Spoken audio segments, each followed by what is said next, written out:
ओम शांति। 5 जुलाई 2022।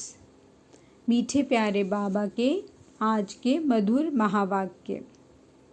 बाबा समझाते, मीठे बच्चे, अमृत वेले उठ बाप की याद का घृत रोज डालो तो आत्मा रूपी ज्योति सदा जगी रहेगी।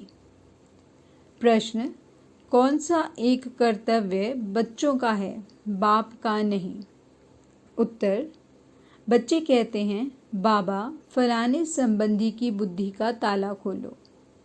बाबा कहते, यह धंधा मेरा नहीं, यह तो तुम बच्चों का कर्तव्य है। तुम्हारी बुद्धि का ताला खुला है तो तुम औरों का भी ताला खोल स्वर्ग में चलने के लायक बनाओ, अर्थात सबको मुक्ति और जीवन मुक्ति की राह बताओ। गीत जाग सजनिया जाग। ओम शांति। तुम जगे हुए बच्चे बैठे हो, फिर औरों को जगाना है, अज्ञान नींद से जगाना है। तुम जागे हो सो भी नंबरवार, क्योंकि घड़ी घड़ी भूल जाते हो। जगाने वाला कहते हैं, सजनिया भूल न जाओ, यह याद का घृत है। मनुष्य मरते हैं तो दीवे में घृत डालते रहते हैं कि दीवा बुझ न जाए। बाप कहते हैं, बच्चे याद करते रहो। यह याद करने के लिए, घृत डालने के लिए सवेरे का टाइम बहुत अच्छा है। सवेरे याद करेंगे तो वह याद बहुत समय कायम रहेगी। तुम्हारा दीवा बुझा हुआ है, अब याद से अपना दीवा जगाते हो। तुम्हारा दीवा जगता रहता है, सतयुग से त्रेता तक जगता रहेगा। इसको दीपमाला कहते हैं। रुद्रमाला और दीपमाला बात एक ही है। याद तो शिव बाबा को ही करना है ना। तुम असल में रुद्रमाला के मोती तो हो ना, अर्थात निर्वाण धाम में रहने वाले हो। उसे शिव बाबा का धाम, रुद्र धाम भी कह सकते हैं। बच्चे जानते हैं बाबा के पास हमें जाना है। याद से दीपक जगता जाएगा। यह श्री अर्थात श्रेष्ठ मत मिलती है। गाया हुआ भी है, श्रीमत मिली थी तो श्रेष्ठ सत्य धर्म की स्थापना हुई थी। अब तुम्हारा बड़ा झुंड है, नंबरवार जितना जागते हैं उतना जगा सकते हैं।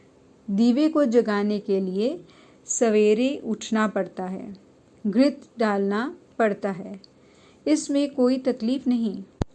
बाप को याद करना, यही घृत डालते रहना है। आत्मा पावन होती रहती है। आत्मा पहले पतित थी, अर्थात आत्मा की ज्योति बुझी हुई थी। अब बाप को याद करने से ज्योत जगेगी और विकर्म विनाश होते रहेंगे, अर्थात पावन बनते रहेंगे। अभी आत्मा पर अज्ञान का परछाया पड़ा हुआ है। बाप ही सबसे बड़ा सर्जन भी है। कोई स्थूल दवाई आदि डालने के लिए नहीं देते हैं, सिर्फ कहते हैं माम एकम याद करो। इस याद में सब दवाइयाँ आ जाती हैं। याद से ही तंदुरुस्त बन जाते हैं भविष्य जन्म जन्मांतर के लिए। वो योग तो बहुत किस्म किस्म के सिखलाते हैं, उससे बहुत पहलवान भी बनते हैं, मेहनत करते हैं। अभी तुम महावीर बनते हो। पवित्रता को ही महावीरता कहा जाता है। इससे आयु भी बहुत बड़ी हो जाती है। बाप की याद से ताकत मिलती जाती है। बाप समझाते हैं, तुमको पवित्र दुनिया का मालिक बनना है तो ये अंतिम जन्म पवित्र बनो। सन्यासी भी 5 विकारों का संन्यास करते हैं, परंतु वह तो बहुत दूर जंगल में चले जाते हैं। यहाँ तुमको गृहस्थ व्यवहार में रहते 5 विकारों का संन्यास करना है। तुम जानते हो इस संन्यास से प्राप्ति बहुत भारी है। उनको तो कुछ पता नहीं कि हमें मुक्ति मिलेगी व क्या होगा। पुनर्जन्म में तो उनको आना ही है। तुमको तो इस मृत्यु लोक में आना ही नहीं है। तुमको जाना है अमरपुरी में। फर्क हो गया ना। भल सन्यासी लोग कितने भी हठ योग आदि करें, फिर भी उनको मृत्यु लोक में रहना ही है। तुम बच्चों को इस मृत्यु लोक से जाना है अमर लोक में, इसलिए मेहनत करनी पड़ती है। जिस मेहनत से वह डरते हैं, समझते हैं गृहस्थ व्यवहार में रह हम योगी नहीं बन सकते। उनको कुछ पता ही नहीं है संन्यास से क्या मिलेगा। कोई एम ऑब्जेक्ट ही नहीं है। तुम्हारे पास एम ऑब्जेक्ट है। वो थोड़े ही कहेंगे हम नई दुनिया में जाएंगे, वह तो मुक्ति धाम में जाएंगे, परंतु उनको पता ही नहीं है। तुम तो राजाई में ऊंच पद पाने के लिए पुरुषार्थ करते हो। इसमें पुरुषार्थ पूरा करना है, आशीर्वाद व कृपा की बात ही नहीं है। ऐसे नहीं कि हमारे पति की बुद्धि का ताला खुले, आशीर्वाद करो। क्या हम सभी का ताला खोल देंगे? तुम बच्चों की बुद्धि का ताला खुल जाता है, फिर भी मेहनत तुमको करनी है। बाबा किसका ताला खोलते नहीं हैं। ड्रामा अनुसार जिन बच्चों को शूद्र से ब्राह्मण बनना है, उन्हों को आना ही है। जिनका कल्प पहले ताला खुला होगा, उनका ही खुलेगा। हाँ, शुभ चिंतक हो राय दी जाती है। तरस तो पड़ता है ना कि यह भी साहूकार बन जाए। ताला खुले तो स्वर्ग में चले जाएं, यह भी स्वर्ग के मालिक बन जाएं। यह तुम्हारा धंधा है। उनका है हद का संन्यास, तुम्हारा है बेहद का संन्यास। तुम बेहद का राज्य मांगते हो, वह बेहद की मुक्ति मांगते हैं। वह मुक्ति भी ऐसी है जैसे तुम्हारी जीवन मुक्ति है। हमेशा के लिए मुक्ति तो हो नहीं सकती, पुनर्जन्म लेना ही है। बच्चे जानते हैं पहले जब वहाँ से आते हैं तो पुनर्जन्म फिर भी अच्छा सतोप्रधान मिलता है, फिर रजो तमो में आ जाते हैं। तुम सबसे ऊंच बिरादरी के हो। पहले पहले आदि सनातन देवी देवता धर्म की बिरादरी है, फिर अनेक प्रकार के धर्म के स्तंभ निकलते हैं, वह सब पीछे आने वाले हैं। तुम्हारी बुद्धि में यह सब बातें रहनी चाहिए। हम ब्राह्मण हैं, वे शूद्र हैं। हम शिक्षा पाकर तमो प्रधान से सतो प्रधान हो रहे हैं। कौन बनाते हैं? जो एवर सतो प्रधान हैं, वह कभी रजो तमो में नहीं आते। हमको बना रहे हैं। हर एक को मेहनत करनी है। तुम्हारी मेहनत से ऑटोमेटिकली तुमको ही ऊंच पद मिलता है। हर एक अपनी राजधानी को संभालते हो। तुमको मदद देने वाला एक ही बेहद का बाप है। वह सहज युक्ति बताते हैं। इसका नाम ही है सहज राजयोग, जिससे दैवी स्वराज्य मिलता है। स्व अर्थात आत्मा को ही राज्य मिलता है। आत्मा कहती है अभी हम बेगरी शरीर में हैं, फिर प्रिंस का शरीर मिलेगा। तुम आत्माएं यहाँ बैठी हो, जिसके पास जाना है उसको ही याद करना है। गुरु लोग मंत्र देते रहते हैं। यहाँ बाबा का मंत्र कोई और देने वाला नहीं है। बाप एक ही मंत्र देते हैं, मैं तुम्हारा निराकार बाप हूँ, तुम्हारा टीचर भी हूँ, पतित पावन गुरु भी हूँ तो निराकार। यह भी निश्चय चाहिए। हमारा बाप पतित पावन निराकार ज्ञान का सागर है। राजयोग से हमको महाराजा महारानी बनाते हैं, बेहद का वर्षा देते हैं। 100% संपत्तिवान भव, आयुष्मान भव। देवताओं जितनी आयु कोई की नहीं होती। पुत्रवान भव, तुम्हारा कुल चलता है। तुम जानते हो वहाँ विकार हो नहीं सकता। आत्मा को अपनी नॉलेज है। हम अभी जाकर बच्चा बनेंगे, फिर जवान हो बूढ़े बनेंगे, फिर दूसरा शरीर लेंगे। वहाँ की रस्म रिवाज और यहाँ की रस्म रिवाज और है। बाप ही समझा सकते हैं। रोज़ कहते हैं बच्चों, जीव की आत्माओं जीव बिगड़ सुनाएंगे कैसे। यह याद रखना है। हम आत्माओं को परम पिता परमात्मा समझा रहे हैं, परंतु यह भी भूल जाता है। अभी तुम प्रैक्टिकल में बैठे हो, यह भी जानते हो जन्म जन्मांतर फालतू कथाएं सुनते आए हैं। कितनी गीताएं पुस्तक सुनते आए हैं। अभी है संगम युग। संगम युग का अर्थ ही है पुरानी दुनिया का विनाश, नई दुनिया की स्थापना। इसलिए इसको ऑस्पिशियस कल्याणकारी संगम युग कहा जाता है।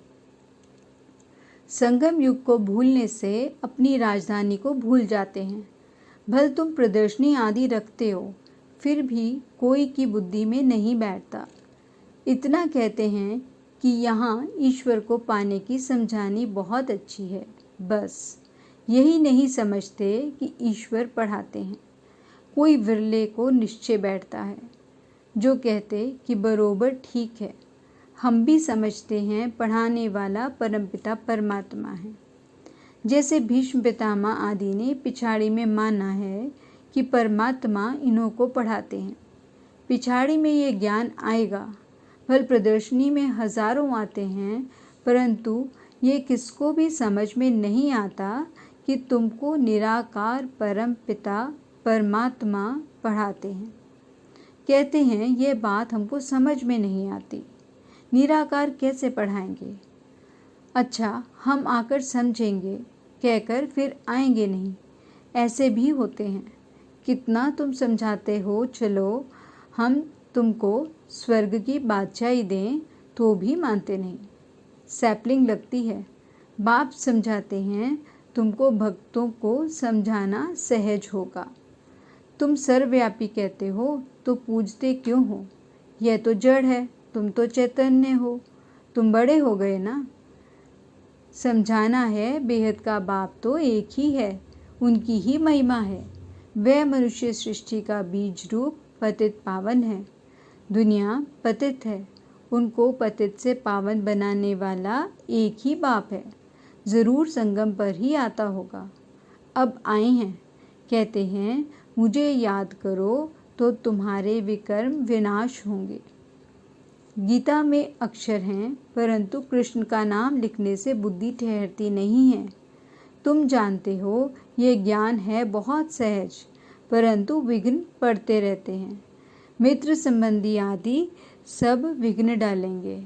हम इनको इस तरफ खींचते हैं, वह फिर उस तरफ खींचते हैं। बड़ी जंजीरें हैं।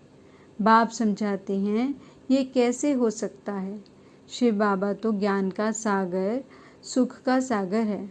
कुछ तो किया होगा ना, स्वर्ग स्थापन करने वाला है। सिर्फ कहता हूँ मेरे को याद करो। कृष्ण तो कह ना सके, समझाने के लिए बड़ी मेहनत चाहिए, थकना नहीं है। बहुतों से मेहनत पहुँचती नहीं है, बहाने बहुत लगाते हैं। बाबा कोई तकलीफ़ नहीं देते हैं। भल बच्चों को संभालो, भोजन बनाओ, सिर्फ शिव बाबा की याद में रहो। अच्छा, दिन में टाइम नहीं मिलता है, अमृत वेले तो याद करो। कहते हैं राम सिमर प्रभात मोरे मन। आत्मा कहती है प्रभात में अपने बाप को याद करो। बाबा भी यही कहते हैं। नींद भी टाइम पर करनी चाहिए, पूरा चार्ट रखना है। सवेरे उठ सकते हो। इस पर कहावत भी सिंधी में है, सवेरे सोना सवेरे उठना, जल्दी सोना जल्दी उठना। अभी तुम अक्लमंद बनते हो, सारा चक्र बुद्धि में है, तुम्हें कोई भी दुख नहीं मिल सकता। कितना तुम शाहों के शाह बन जाते हो। पैसे की कभी कोई तकलीफ़ नहीं होती और हेल्दी भी बनते हो। ये सब गुण अभी तुम शिव बाबा से पाते हो। बरोबर तुम हेल्दी वेल्दी और हैप्पी बनते हो। यह भी तुम जानते हो। होली दीपावली आदि ये सब अभी की बातें हैं जो यादगार में आ जाती हैं। तो सवेरे उठकर बाप को याद करना बड़ा अच्छा है। याद को बढ़ाते रहो। बच्चों ने गीत भी सुना, जागो और जगाओ अज्ञान नींद से। गृहस्थ व्यवहार में रहते किसको बाप का परिचय दो। वह फिर लिखे भी कि बाबा फलाने द्वारा हम आपको जान गए हैं। अभी तो हम आपके ही होकर रहेंगे, आपसे वर्षा ज़रूर लेंगे, आपके ही थे। ऐसी चिट्ठी आवे तब सर्विस का सबूत मिले। पत्र देख बाबा खुश होंगे। बाकी सिर्फ क्लास से ही होकर आना, यह तो पुरानी चाल हो गई। जैसे और सत्संगों में नियम से जाते हैं तुमको तो एक एक को अच्छी रीति समझाना है। ये बहुत ऊंची पढ़ाई है।